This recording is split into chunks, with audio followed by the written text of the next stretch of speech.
할렐루야, 복된 주일이 되시기를 바랍니다.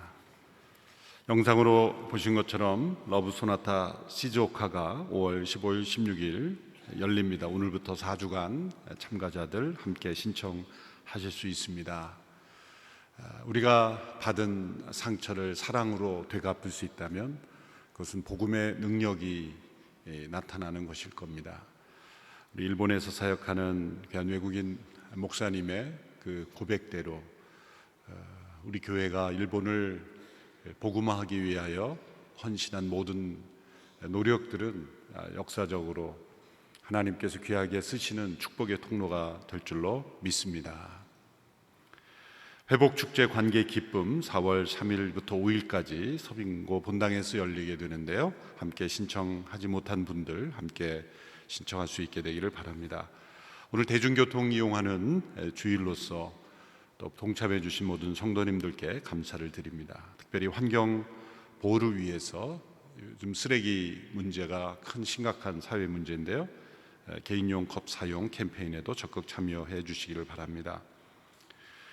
예배를 마치고 원형 광장에 가시면 낙태죄 폐지에 대한 반대 서명, 그러니까 낙태죄를 유지하는 청원이 되겠습니다. 4월 초 헌법재판소 판결을 앞두고 있는데 성도님들께서 함께 기도하며 참여해 주시기를 바랍니다. 신문 제일 뒷면에 보면 우리 CGN TV의 유튜브 채널 구독에 대한 안내가 나와 있습니다. 요즘은 지상파 방송보다 더 유튜브에 대한 구독 채널들이 널리 확산되고 있는데요, CGN TV 또 순이라는 짧은 3분 미만의 영상들, 여러분들이 주변의 분들에게 복음을 전하고 또 하나님을 소개하기 좋은 그런 영상들을 CGN에서 제작해서 제공하고 있습니다. 구독을 하시면 여러분들에게 여러분의 삶과 또 순에서 나눌 수 있는 좋은 영상들, 친구들과 나눌 수 있는 소스들을 제공해 드리겠습니다. 함께 참고하시기를 바랍니다. 이 시간 나라 민족을 위해서 함께 기도하고 말씀을 듣겠습니다. 이 나라 민족 가운데 하나님의 성령의 역사가 일어나기를 원합니다. 생명을 소중히 여기지 않고 물질 만능주의, 쾌락주의, 탐욕, 이 나라에 가득한 거짓과 음란과 다툼과 악독과 또한 우상 숭배와 탐심들이 성령의 바람으로 씻어져 가게 하여 주시옵소서.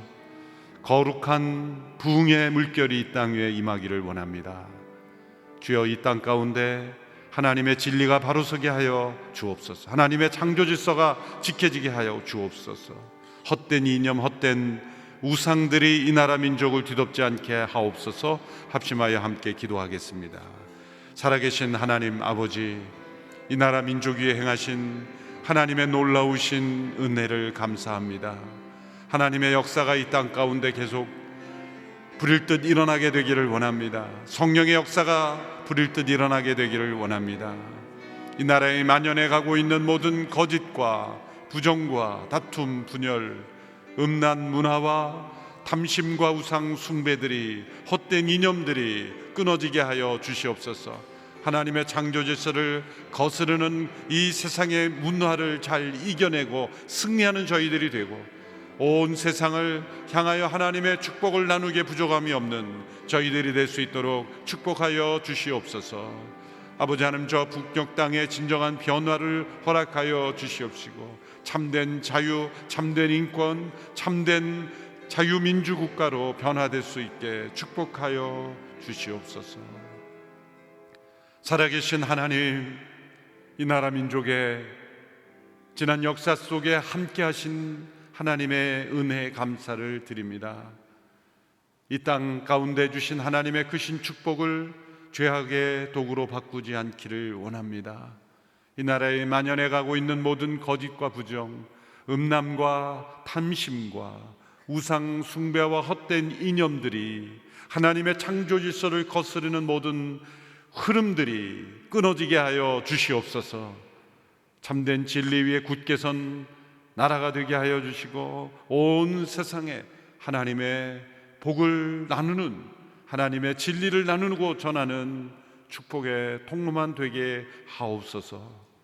올해 계획하고 있는 러브소나타를 통해서도 하나님의 성령 역사가 일본 땅에 나타나게 하여 주시옵소서. 오늘도 하나님께 예배 드리며 하나님의 말씀을 통하여 성령의 음성을 듣기 원하는 모든 주의 백성들에게 말씀하시고 새롭게 하여 주시옵소서. 예수님의 이름으로 기도하옵나이다. 아멘. 많은 분들이 하나님께 던지는 질문 중 하나는 왜 하나님께서 고통을 허락하시는가라는 질문입니다.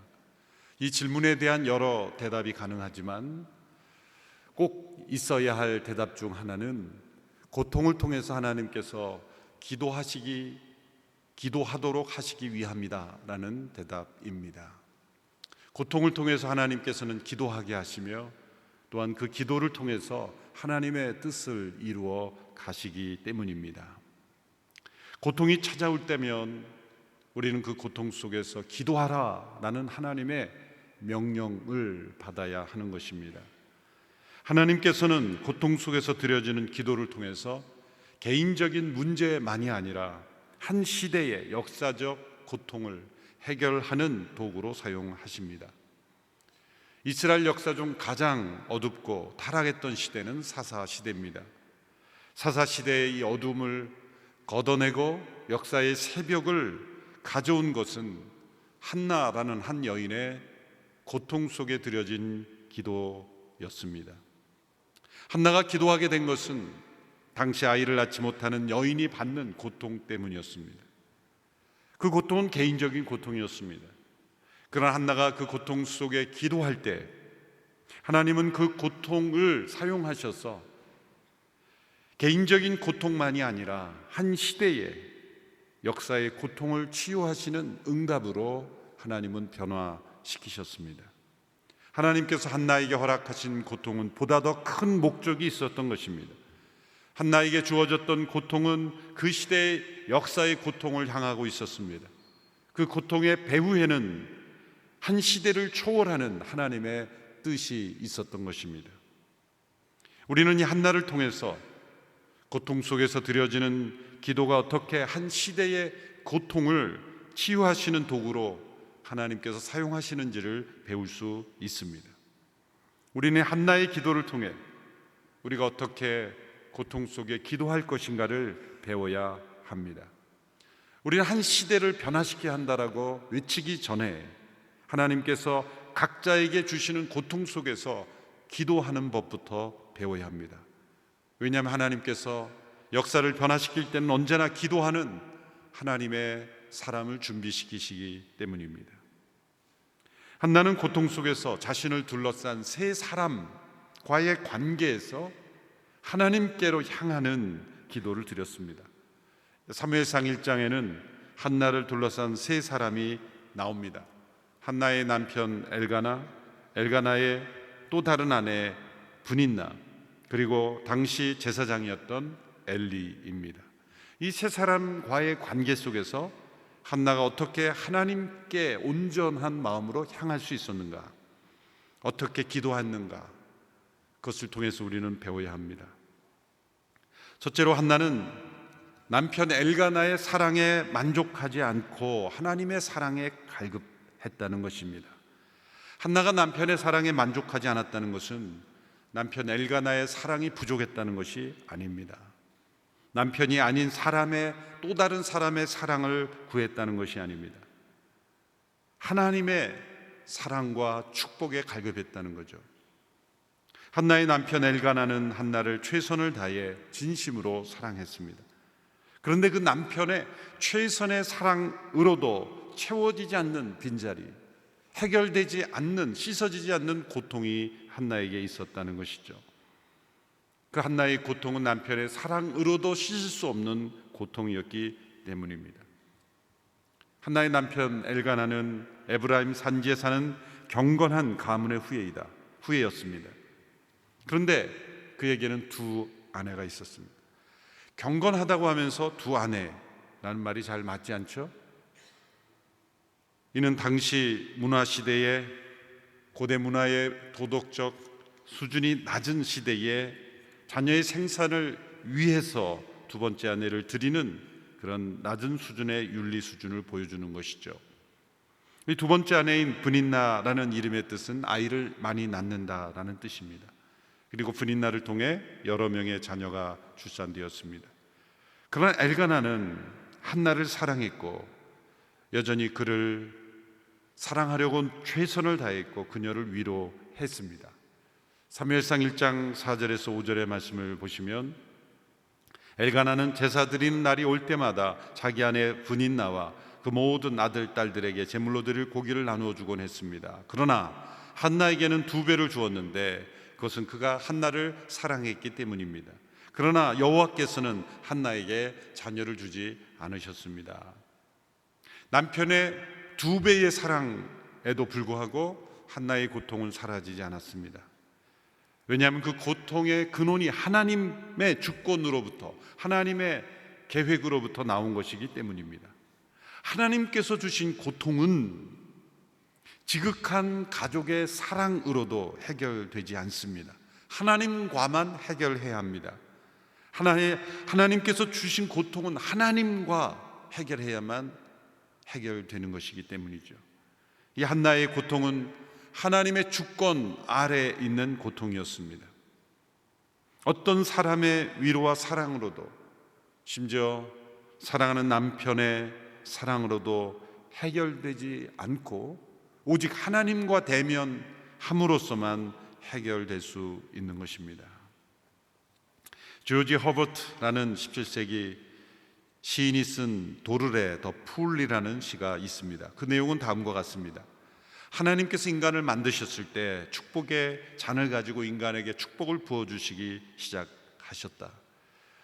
하나님께서 줄 수 있는 모든 축복을 다 주시는 가운데 거의 다 축복이 부어질 무렵에 하나님께서 중단하셨다는 거죠.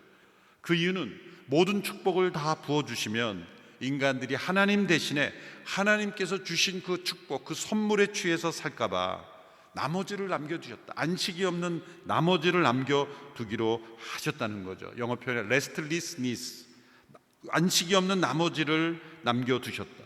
그리고 그것이 도르래가 되어서 인간을 하나님의 가슴으로 토스하도록 만드셨다는 것입니다. 바로 이 한나의 마음속에 있었던 채워지지 않는 이 고통의 자리, 남편의 사랑으로도 해결되지 않는 이 고통의 자리가 바로 하나님께로 향하는 도르래가 되었습니다. 고통이 무거울수록 이 도르래는 훨씬 더 힘차게 하나님의 가슴으로 나가게 되기 때문입니다. 바로 한나는 그렇게 남편의 사랑을 넘어서 하나님께로 나아갔던 것이죠. 둘째로 한나는 이 브닌나의 괴롭힘에 맞서 싸우지 않고 하나님께 괴로움을 토해냈습니다. 한나의 고통을 더 자극한 것은 이 브닌나의 태도이죠. 이 브닌나는 교만하고 성격이 아주 고약한 여자였던 것 같습니다. 6절 7절의 말씀을 보십시오. 우리 같이 읽어볼까요? 시작. 여호와께서 한나에게 자녀를 주시지 않았으므로 브닌나는 계속해서 한나를 괴롭히고 업신여겼습니다. 이런 일이 해마다 계속됐습니다. 한나가 여호와의 집에 올라갈 때마다 브닌나가 한나를 괴롭혔기 때문에 한나는 울면서 아무것도 먹지 못했습니다. 브닌나가 한나를 괴롭힌 것은 계획적이고 의도적인 것이었습니다. 브닌나가 가만히 있는데 한나가 자신의 상처 때문에 괴로워하고 힘든 것이 아니라 브닌나가 한나를 괴롭힘으로써 한나가 괴로워하는 것을 브닌나가 만족했다는 거죠. 즐겼다는 것입니다. 그런데 한나는 자신을 의도적으로 괴롭히는, 그것을 즐거워하는 브닌나와 다투지 않았습니다. 성경 어디를 읽어봐도 브닌나와 다투었다는 기록이 없죠. 아브라함의 아내 사라와 비교해 보면 대조적입니다. 사라도 자녀를 낳지 못해 사라가 주도해서 하갈이라는 여인을 들였죠. 그런데 그 하갈이 교만해져서 사라를 무시하기 시작했습니다. 그때 사라는 어떻게 했습니까? 가만히 있지 않았어요. 자신을 무시하는 하갈을 내버려 두지 않았습니다. 먼저 아브라함에게 바로 쫓아가서 따졌습니다. 창세기 16장 4절을 보면 내가 받는 욕은 당신이 받아야 옳도다. 내가 나의 여종을 당신의 품에 두었거늘 그가 자기의 잉태함을 깨닫고 나를 멸시하니 당신과 나 사이 여호와께서 판단하시기를 원하노라. 번역을 점잖게 했지만 있는 그대로 표현하면 아브라함에게 이렇게 따진 거죠. 당신과 나 사이 여호와께서 판단하기를 원하노라. 이게 뭡니까? 당신이 죽든지 내가 죽든지 한번 붙어봅시다, 막 그런 뜻이에요. 또 하갈에게도 가만히 있지 않았습니다. 하갈이 도망갈 정도로 괴롭혔습니다. 아브라함의 아내 사라가 이긴 거죠. 근데 한나를 보십시오. 사라와는 달리 그냥 하염없이 울기만 했습니다. 얼마나 연약해 보입니까? 한나라는 말의 어원적인 의미는 사랑스러운, 매력적인 그런 의미인데 정말 그 이름과 동일한 성품을 가졌습니다. 한나는 사라와 달리 분인나와 다투지 않고 하나님과 다투었습니다. 분인나에게 받는 괴로움을 분인나에게 되갚아 주려고 하지 않고 하나님께 그 괴로움을 토해냈습니다. 심지어 한나는 사라가 아브라함이 했던 것처럼 남편 엘가나에게도 그 괴로움을 토해내지 않습니다. 8절에 보면 남편 엘가나가 괴로워하는 그 한나를 위로하며 이런 말을 하죠. 8절에 보십시오. 그런 한나에게 남편 엘가나는 한나 왜 그렇게 울고 있어? 왜 먹지 않고 있어? 왜 그렇게 슬퍼하고만 있어? 내가 당신에게 10 아들보다 낫지 않소? 하고 말했습니다. 그런데 9절에 이 한나의 대답이 나오지 않습니다. 남편 엘가나에게도 그 괴로움을 쏟아내지 않았다는 증거죠. 괴로움을 받는 한나가 이 남편의 이런 말을 듣고 어떻게 생각했겠습니까? 이렇게 생각했겠을까요? 뭐가 남편이 아들보다 나? 10 아들이 있다면 남편보다 훨씬 낫죠. 그리고 대답하지 않았다는 거죠. 한나는 자신이 받는 괴로움을 오직 하나님께만 쏟아냈다는 것. 이 한나의 기도의 특이한 점입니다. 남편의 사랑조차도 해결해 줄 수 없었던 그 고통을 가져다 주는 대상에게 맞서 싸우지 않고 오직 하나님께라만 쏟아내었다. 10절의 말씀 우리 같이 읽습니다. 시작. 한나는 마음이 너무나 괴로워 울고 또 울면서 여호와께 기도했습니다. 1장 15절을 보면 여호와께 심정을 쏟아냈다, 그런 표현이 연이어 나옵니다. 이 심정을 쏟아내었다는 구절을 원문대로 번역하면 나의 영혼을 쏟아냈다, 영혼을 쏟아냈다, 그런 표현을 씁니다. 하나님께서 주신 고통 속에서의 기도는 영혼을 쏟아내는 것입니다. 그 영혼이 담아둘 수 없고 영혼에 담아두어서는 안 되는 고통, 그 상처와 아픔을 쏟아내는 것입니다. 사람이 먹어서는 안 되는 것, 우리 몸에 들어와서는 안 되는 것을 먹으면 토하게 돼 있어요. 쏟아내게 돼 있습니다. 위가 감당하지 못할 것을 먹으면 배가 아프고 눈에 들어가서는 안 되는 것이 들어가면 눈물이 나게 되어 있습니다. 이 영혼의 쏟아냄, 이것은 무엇입니까? 우리 영혼 속에 들어올 수 없는 것, 그 죄요, 그것은 상처요, 어떠한 고통일지라도 그것으로 인하여 우리 마음속에 일어나는 미움, 상처, 분노, 그 괴로움은 쏟아내줘야 하는 것이죠. 한나는 이것을 어떤 사람에게, 심지어 나에게 아픔을 주는 그 사람에게도 쏟아내지 않고 오직 하나님께만 쏟아냈다는 것, 이것이 한나의 귀한 믿음의 태도인 것이죠. 그런 그 괴로움 속에서 이렇게 하나님께 소원 기도를 했습니다. 10절 11절 말씀 같이 읽습니다. 시작. 한나는 마음이 너무나 괴로워 울고 또 울면서 여호와께 기도했습니다. 그리고 맹세하면서 말했습니다. 전능하신 여호와여, 만약 주께서 주의 종의 비참함을 굽어보시오 저를 기억하시고 주의 종을 잊지 않고 제게 아들을 주신다면 제가 그 평생을 여호와께 바치고 결코 그 머리에 칼을 대지 않겠습니다. 한나의 소원의 기도는 복잡하지 않습니다. 자신을 이 고통에서 벗어나도록 해달라는 것이죠. 그리고 그 아들을 주시면 평생 하나님을 위하여 드리겠습니다. 인생의 절박한 상황, 고통스러운 상황 속에서 하나님의 도움을 바라는 인간의 자연스러운 진실한 반응입니다. 한나는 단순히 하나님과 흥정하는 것이 아닙니다. 진실한 서원입니다.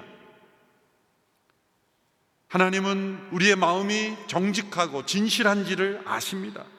단순히 흥정하려는 것인지 아니면 정직하고 진실한 마음에서 드리는 서원인지 우리 자신보다도 하나님은 우리 자신을 더 잘 아십니다. 하나님께서 진정 원하시는 서원은 무엇입니까? 그 고통을 통해서 이루시고자 하는 하나님의 뜻을 구하는 서원입니다. 성령 안에서 그 뜻을 깨닫고 그 뜻을 행하겠다고 서원하면 하나님께서는 응답하시는 것입니다. 세 번째로 한나를 둘러쌌던 세 번째 인물은 제사장 엘리입니다. 셋째로 한나는 그 제사장 엘리의 영적 무지에도 분노하지 않고 그 엘리를 통해서 주시는 하나님의 응답을 믿었던 것입니다. 이 사사시대의 깊은 암흑기가 절정에 달했을 때 이스라엘의 제사장 엘리는 영적 분별력을 잃어버린 상태였죠. 1장 9절에 보면 이런 표현이 나옵니다. 그때 엘리 제사장이 여호와의 성전 문 옆에 있는 의자에 앉아 있었습니다. 의자에 앉아 있는 것을 이렇게 굳이 한 구절로 표현할 이유가 있을까요? 의미가 있는 것이죠. 여기에서 의자라는 것은 다른 곳에서는 왕위 혹은 어떤 보좌, 이것은 그냥 평범한 의자가 아니라 그 위치가 확정된 사람이 앉는 신분을 표시하는 의자를 말하는 것이죠. 그것은 제사장으로서의 신분, 제사장으로서의 직무를 수행하고 있었다는 것입니다. 여러분, 진정한 제사장의 직무는 앉아서 하는 것이 아닙니다. 레위기 율법에 보면 제사장은 다 서 있게 돼 있어요. 모든 직무는 제사장의 직무를 행할 때는 서서 행하는 것이죠. 그렇다고 제사장은 서서 자고 먹고 자고 하라는 뜻이 아니죠. 굳이 제사장 엘리에게 의자에 앉아 있었다라는 표현을 강조한 것은 이 구절만이 아닙니다. 4장까지 보면 곳곳에 제사장 엘리를 가리켜 의자에 앉아 있었다, 이 표현을 수고처럼 반복해서 쓰는 것은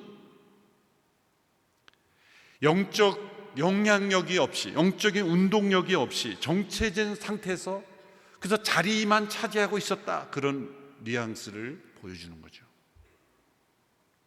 한나와 대조가 되고 있습니다. 한나는 고통 속에서 일어나 하나님께 기도하고 있었습니다. 그러나 엘리는 문설주에 있는 의자에 앉아 있었다는 거죠. 엘리 제사장에 관한 구절이 나올 때마다 이 의자라는 표현을 함께 살펴볼 수 있는데 4장에 넘어가 보면 이제 블레셋과의 전쟁에 났는데 아들들의 손에 법궤를 떠나보내고 난 뒤에 엘리가 초조하게 앉아서 기다립니다. 4장 14절에 보면 이런 표현이 나오죠. 엘리는 하나님의 괴로 인해 마음을 졸이며 길가 한쪽 의자에 앉아 소식을 기다리고 있었습니다. 자, 하나님의 괴로 인해 지금 전쟁이 나서 싸고 있다면 마음을 졸이며 뭘 해야 됩니까? 기도해야 되죠. 그렇죠? 그런데 한쪽 의자에 앉아 소식을 기다리고 있었다.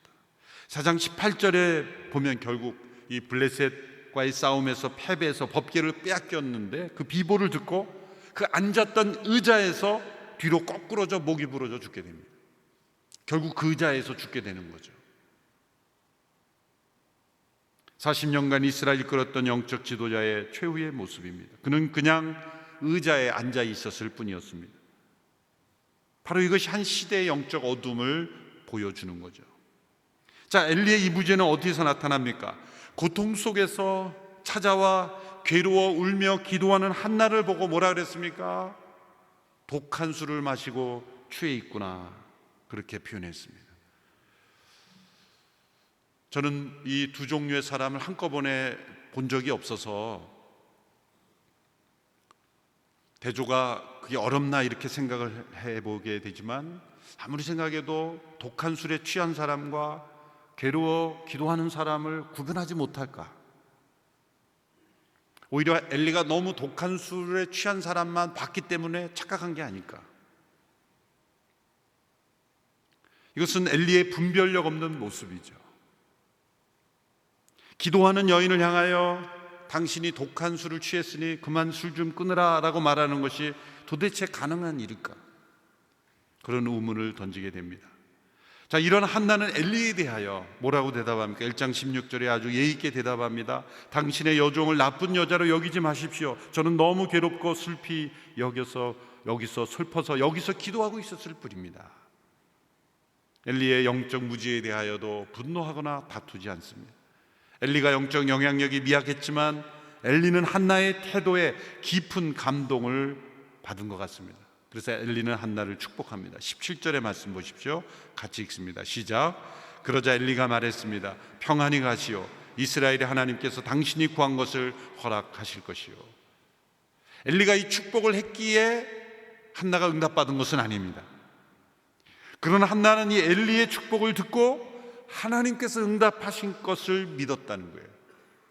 그 이전에 슬픔 속에, 괴로움 속에 있었던 그 여인의 모습이 변화됩니다. 18절의 말씀 보십시오. 같이 읽습니다. 시작. 한나가 말했습니다. 당신의 여종이 당신께 은총 받기를 바랍니다. 그러고 나서 한나는 가서 음식을 먹고 그 이후로 얼굴에 근심을 띠지 않았습니다. 이후로 근심을 띠지 않았다는 것은 믿음이 생겼다는 것이고 하나님의 응답을 확신하게 된 것이고, 그 계기가 뭡니까? 이 엘리의 축복이었습니다. 비록 영적 영향력이 미약했던 엘리였지만 여전히 하나님께서 세우시고 사용하는 제사장이었기에 한나는 이 엘리의 강복을, 엘리의 이 축복의 선언을 하나님의 약속의 응답의 통로로 받아들이고 믿었다는 거죠. 자, 한나는 엘리의 영적 무지의 미약함에 걸려 넘어져서 하나님께 나아가지 못하고 있지 않았고, 그럼에도 불구하고 그는 그를 통해 주시는 하나님의 응답을 믿었다는 것. 이것이 한나의 믿음의 위대함입니다. 하나님께서 한나에게 고통을 주신 이유는 무엇입니까? 역사의 새벽을 가져올 수 있는 사무엘이라는 영적 지도자를 태어나게 하시며 또한 그를 믿음으로 양육할 수 있는 영적 어머니로 연단하시기 위함이었습니다. 단기간에 해결되지 않는 고통은 하나님께서 큰 믿음을 요구하시는 겁니다. 나를 더 괴롭히시는 것이 아니라 더 사랑하시는 것입니다. 우리를 하여금 깊이 오래 그리고 서원하며 하나님의 뜻을 구하도록 하시기 위함입니다. 하나님께서 주시는 고통은 결코 고통 그 자체로 끝나지 않습니다. 한나의 고통은 개인적인 고통처럼 보였지만 그는 한 시대의 고통을 상징적으로 보여주는 것이며 하나님 그 여인의 고통을 사용하셔서 사사시대 영적 암흑기를 이겨내고 역사의 새벽을 가져오는 사무엘을 탄생하게 하신 것이죠. 한 개인의 가정의 문제를 뛰어넘어 한 시대의 역사에 하나님의 영광과 관련된 문제로 확대시키신 것입니다. 하나님께서 우리 개인에게 어떤 고통을 주셨다면 그 고통은 나만의 고통이 아니라는 것이죠. 나의 고통에서 끝나는 것이 아니라는 것입니다. 그것은 역사적인 계획이 있는 하나님의 뜻이 담긴 내 문제보다 더 큰 목적이 있는 고통이다. 그렇게 생각하셔야 합니다. 그리고 그 어떤 사람과도 다투거나 싸우거나 되갚거나 호소하거나 한탄하거나 불평하거나 그 누군가의 책임이라고 원망하지 않고 오직 그 고통을 하나님께 가지고 나가 깊이 기도하고 오래 기도하고 서원하며 기도하며 하나님의 뜻을 구할 때 놀랍게 그 고통을 통해서 하나님께서는 역사의 새벽을 가져오는 새로운 역사를 이루신다고 믿습니다. 한나의 기도를 배움으로 고통 속에서 기도함으로 한 시대의 고통을 씻어줄 수 있는 하나님의 축복의 통로가 되는 우리 모두가 되기를 주님의 이름으로 축원합니다. 기도하겠습니다.